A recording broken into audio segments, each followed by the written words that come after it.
Të nisim betejën tonë për çlirimin e TikTokut dhe përmbysjen e narkodiktatorit.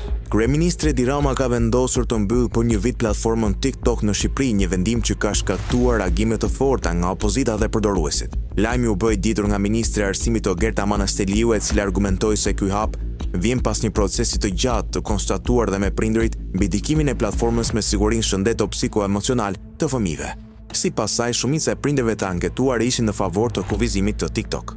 Një ndër argumentet kryesore për këtë vendim lidhe me ngjarjen tragjike të ndodhur në datën 18 nëntor, ku një 14 vjeçar mbeti i vrarë pas një konflikti që sipas autoriteteve kishte nisur në rrjetet sociale. Megjithatë, nuk janë paraqitur prova konkrete që lidhin TikTok me këtë ngjarje.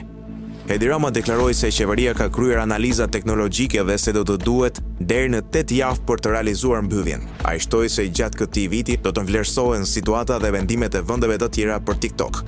Ekspertja e lirisë së shprehjes, fytur akusari, e cilësoi këtë masë ekstreme dhe të pajustifikueshme, duke kujtuar se Gjykata Evropiane për të drejtat e njerëzit ka cilësuar mbylljen e platformave sociale si shkelje të lirisë së shprehjes. Ndërkohë, nga ana tjetër, kreu i Partisë Demokratike Sali Berisha e cilësoi këtë vendim si akt censure dhe njoftoi protestë më datën 15 mars. Me datën 15 mars, proteste përgjithshme kombëtare në sheshin Skënderbeg para kryeministrisë. Sipas tij, mbyllja TikTok bëhet nga frika e mendimit të lirë dhe kjo ndodh në prag të fushatës, duke ngritur dyshime për motive politike të qeverisë.